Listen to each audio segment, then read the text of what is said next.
গ্রাম শুধু মাটি আর মানুষের গল্প নয়, এই গ্রাম সময়ের গল্প।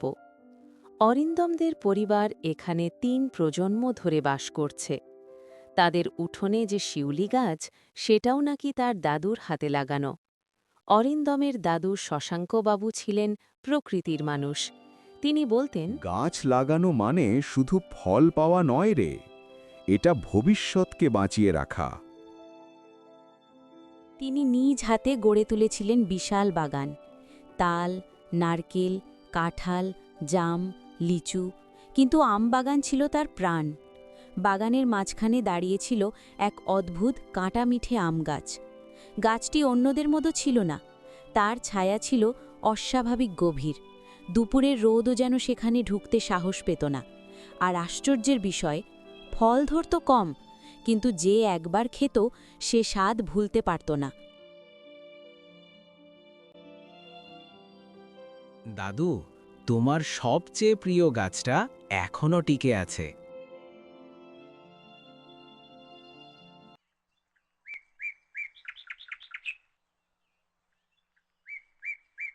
একদিন দুপুরে অরিন্দম গাছের নিচে দাঁড়িয়ে গুনে গুনে আম দেখছিল। ১, ২, ৩, ২৭, ২৮, ২৯। মনে মনে হিসেব করে বাড়ি ফিরল।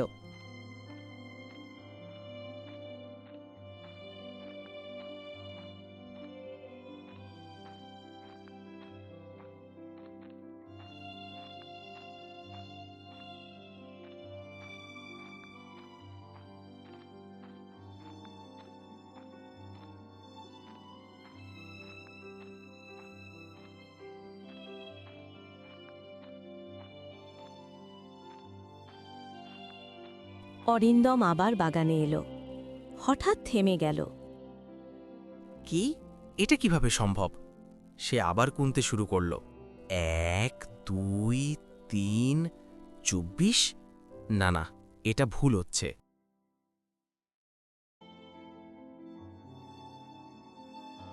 সেই গাছের চারদিকে ঘুরে দেখে।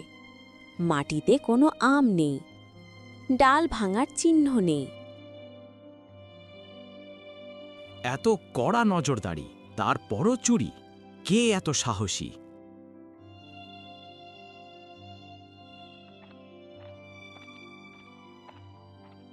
পরদিন সকালে সে তার স্ত্রীকে বলে,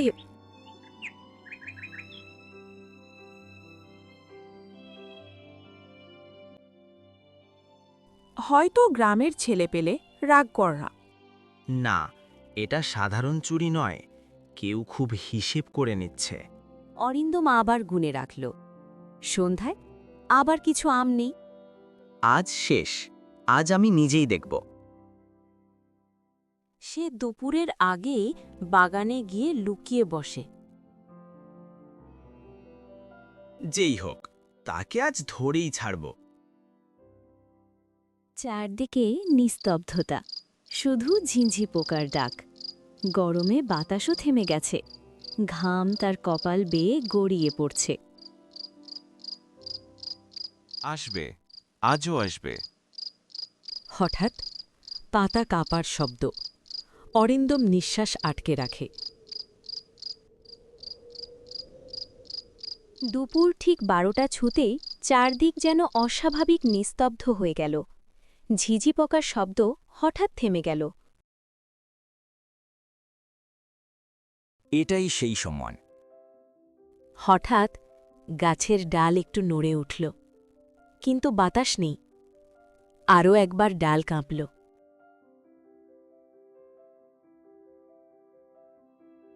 দুই কিশোর নিঃশব্দে গাছে উঠে পড়ল।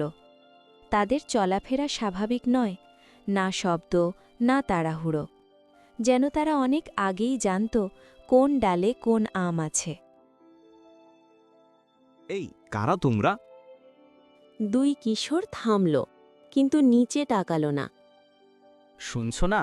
নাম বলো। ধীরে ধীরে একজন নিচে তাকাল। নাম জানলে কি হবে? এটা আমার গাছ, অনুমতি ছাড়া আম পাড়ছ কেন? গাছ কি কারোর একার হয়? নাম বলো, না হলে এখনই পুলিশ ডাকব।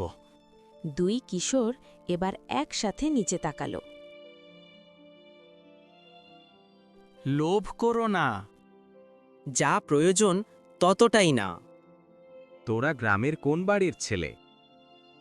হঠাৎ চারপাশে ঠান্ডা হাওয়া বয়ে যায়। গাছের সব পাতা একসাথে কাঁপে। অরিন্দম চোখ ঢাকে এক মুহূর্তের জন্য, আর যখন চোখ খোলে গাছে কেউ নেই। সে গাছের চারদিকে ঘুরে দেখে। পায়ের ছাপ নেই, ডাল ভাঙেনি, শব্দ হয়নি।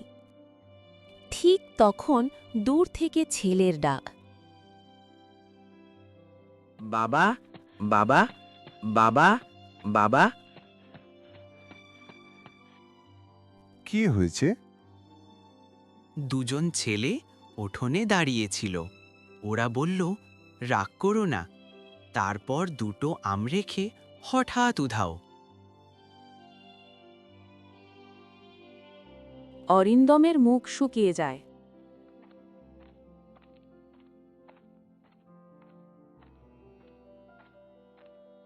তুই তাদের চোখে দেখেছিস? হ্যাঁ, খুব অদ্ভুত ছিল, যেন তারা আমাদের দিকে তাকাচ্ছিল না, ভেতর দিয়ে তাকাচ্ছিল।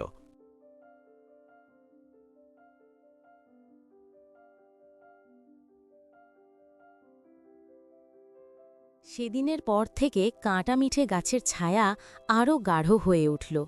দুপুরে কেউ আর ওই পথে হাঁটত না, আর অরিন্দম বুঝতে পারল এটা সাধারণ চুরি ছিল না। সেদিন রাতটা অরিন্দমের আর ঘুম হল না। বারবার মনে পড়ছে সেই চোখ দুটো, ফ্যাকাশে, শূন্য, তবুও যেন সব জানে। হঠাৎ তার মনে পড়ল দাদুর একটা এই কথা। গাছটা যেমন তেমন নয় রে, এটা লাগানো হয়েছিল এক ঘটনার পরে। সবকিছু স্বাভাবিক মনে হলেও অরিন্দমের মনের কোণে একটা প্রশ্ন রয়ে গিয়েছিল। আলমারি পরিষ্কার করতে গিয়ে সে খুঁজে পেল দাদুর সেই পুরনো লাল মলাটের ডায়েরি। হলদে হয়ে যাওয়া পাতায় দাদুর নিজের হাতের লেখা। অরিন্দম দাদুর ডায়েরি থেকে জানতে পারে এক হাড় হিম করা সত্যের কথা। সেই সময়ের এক প্রবীণ ব্যক্তির কণ্ঠ আজ যেন বাতাসের সাথে ভেসে আসছে। শশাঙ্কবাবু উদ্ভ্রান্তের মতো গাছ লাগাচ্ছেন। চারদিকে অন্ধকার, মেঘের ডাক। শশাঙ্কবাবু সেই ভয়ঙ্কর সত্যকে জানতেন, কিন্তু তিনি চেয়েছিলেন অপরাধবোধ থেকে মুক্তি পেতে। তিনি ভয়কে লুকিয়ে রাখতে চেয়েছিলেন মাটির গভীর অন্ধকারে। ভয়কে মাটির নিচে পুঁতে রাখলেই শান্তি আসে। এই গাছটা শুধু স্মৃতি নয়, এই গাছটা হবে ওদের বিশ্রাম নেওয়ার জায়গা।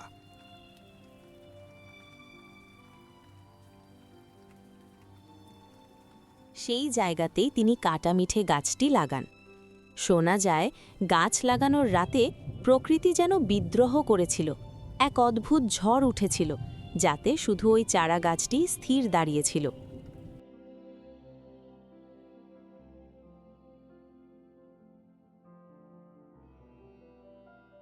ওরা এই মাটির কেউ ছিল না রে শশাঙ্ক। ওরা নাকি জলার সন্তান। যেদিন বাঁধ ভাঙল, ওরা হারিয়ে গেল সেই কালো জলের তলে। গ্রামের কেউ হাত বাড়ায়নি। যেখানে জল ছিল এখন সেখানে মাটি হয়েছে, গাছ হয়েছে। কিন্তু ওরা নিজেদের জায়গা ভোলেনি। ওরা ফিরে আসে নিজেদের অধিকার বুঝে নিতে।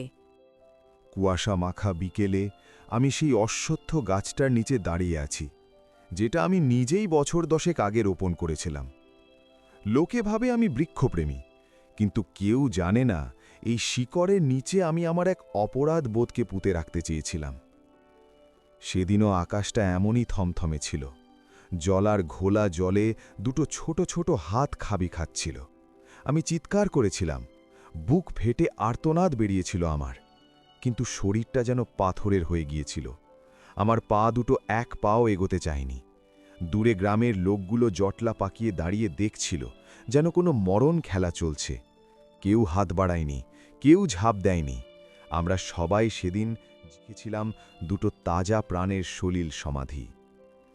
সেই শূন্যতা ঢাকতেই আমি এখানে গাছ লাগিয়েছিলাম। ভেবেছিলাম সবুজ পাতাগুলো বড় হয়ে উঠলে ওই কালচে জল আর দেখা যাবে না। কিন্তু আজ বুঝছি মাটির গভীর থেকে স্মৃতিরা ঠিকই জেগে ওঠে। আজ যখন জলার দিক থেকে আসা ঠান্ডা বাতাস আমার কানে হাহাকারের মতো আছড়ে পড়ছে, তখন মনে হচ্ছে সেই দুটো ছেলে যেন ফিরে আসছে। যদি তারা আজ ফেরে, তবে আমি আর পালাবো না। আমি জানি অতীতের সেই জমে থাকা দায় মেটানোর সময় এবার হয়েছে। হয়তো এই জলাই আমার শেষ ঠিকানা, যেখানে আমি আমার অপরাধের ক্ষমা খুঁজে পাব। নিস্তব্ধ রাত। অরিন্দম একা বারান্দায় বসে আছে। তাহলে ওরা কি সেই দুই কিশোর যাদের দাদু বাঁচাতে পারেননি? হঠাৎ কড়া শব্দে ঝিঝি পোকা থেমে যায়। দূরে একটা কুকুর আর্তনাদ করে ডেকে ওঠে। দূরে সেই বিশাল আমগাছের ছায়ায় দুটি ছোট অবয়ব দাঁড়িয়ে। তোমরা কি কিছু চাইছো? তোমরা কি আমায় কিছু বলতে চাও? কোনো উত্তর আসে না, শুধু গাছের পাতাগুলো একবার একসাথে দুলে ওঠে। এক মুহূর্ত পরেই সেই ছায়া দুটি কুয়াশার মতো বাতাসে মিলিয়ে যায়। পরদিন অরিন্দম আর ভয় পেল না। সে বুঝতে পারল এটা অভিশাপ নয়, এটা একটা অমীমাংসিত বেদনা। সেদিনের পর থেকে সেই অদ্ভুত ছায়া আর দেখা যায়নি। কিন্তু গ্রামের লোকে বলে দুপুরে ঠিক 12টায় যখন সূর্য মাথার ওপর থাকে, তখন এই কাঁটামিটে গাছের ছায়া অন্য সব গাছের চেয়ে অনেক বেশি গাঢ় আর ঠান্ডা হয়ে থাকে। ঠিক 12টা, রোদে আকাশ সাদা হয়ে আছে। অরিন্দম একা দাঁড়িয়ে গাছের নিচে। অরিন্দম আকাশের দিকে তাকিয়ে। আমি জানি তোমরা আছো। দাদুর হয়ে আমি আজ ক্ষমা চাইছি। গাছের ডালের ভেতর থেকে ধীরে ধীরে দুটি কিশোরের অবয়ব ফুটে উঠল। এবার তাদের চোখ সাদা নয়, খুব শান্ত। আমরা কিছু নিতে আসিনি অরিন্দন। আমরা শুধু মনে করাতে এসেছি, মানুষ যেন ভুলে না যায়। ক্ষমা করো, আমাদের ভুল ছিল।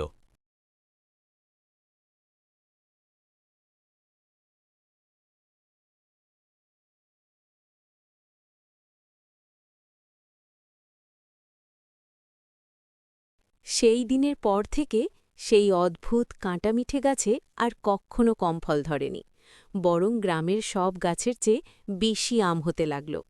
কিন্তু আজও একটা রহস্য রয়ে গেছে। দুপুর ঠিক 12টায় ওই গাছের গোড়ায় এখনও মাঝে মাঝে দুটি ছোট ভেজা পায়ের ছাপ দেখা যায়, যেন কোনো কিশোর জলার জল থেকে উঠে এসে একটু জিরিয়ে নিচ্ছে। রহস্য হয়তো ভূতের নয়, রহস্য কখনো কখনো অপরাধবোধের। দাদু শশাঙ্কবাবুর সেই ভুল অরিন্দম আজ শুধরে দিয়েছে। কিন্তু আপনি কি মনে করেন, ওরা কি অতৃপ্ত আত্মা, নাকি আমাদের অতীতের এক দায়? কমেন্টে আপনাদের মতামত জানাবেন।